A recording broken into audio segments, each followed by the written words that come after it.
1900 के दशक की शुरुआत में दुनिया में एक ऐसा जहाज बनाया गया जिसे लोग अडूबने वाला जहाज कहते थे। उसका नाम था आरएमएस टाइटैनिक। ये जहाज उस समय की सबसे बड़ी और सबसे शानदार समुद्री यात्रा का प्रतीक था।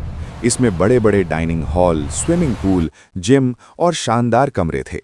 अमीर लोग इसे दुनिया की सबसे सुरक्षित यात्रा मानते थे। 10 अप्रैल 1912 को आरएमएस टाइटैनिक इंग्लैंड के साउथहैम्पटन बंदरगाह से अमेरिका के न्यूयॉर्क सिटी के लिए रवाना हुआ। इस जहाज में लगभग 2200 लोग सवार थे, जिनमें अमीर व्यापारी, परिवार, बच्चे और जहाज के कर्मचारी शामिल थे। पहले कुछ दिन यात्रा बहुत अच्छी चल रही थी।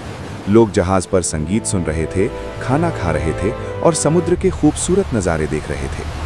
14 अप्रैल 1912 को जहाज नॉर्थ अटलांटिक ओशन में पहुंच चुका था।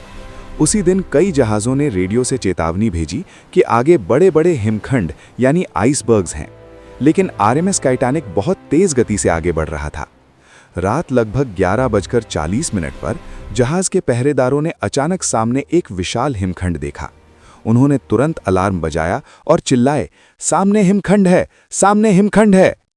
कप्तान ने जहाज को मोड़ने और इंजन रोकने का आदेश दिया, लेकिन जहाज बहुत बड़ा था और दूरी बहुत कम।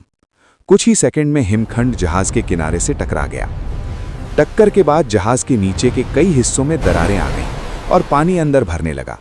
शुरू में यात्रियों को लगा कि ये कोई छोटी सी समस्या है, लेकिन जहाज बनाने वाले इंजीनियरों ने जल्द ही समझ लिया कि आरएमएस टाइटैनिक को बचाना अब लगभग असंभव है। जहाज में सबसे बड़ी गलती ये थी कि उसमें सभी लोगों के लिए लाइफ बोट नहीं थी। जब लाइफ बोट उतारी जाने लगी तो आदेश दिया गया, पहले महिलाएं और बच्चे। कई लोग डर और घबराहट में रोने लगे। कुछ लोग अपने परिवार से आखिरी बार गले मिले। जब जहाज धीरे धीरे डूब रहा था, तब भी जहाज के संगीतकार यात्रियों को शांत रखने के लिए संगीत बजाते रहे। आरएमएस टाइटैनिक 2 हिस्सों में टूट गया और धीरे धीरे समुद्र की गहराई में समा गया। ठंडे पानी में गिरने के बाद बहुत से लोग ज्यादा देर तक जीवित नहीं रह पाए।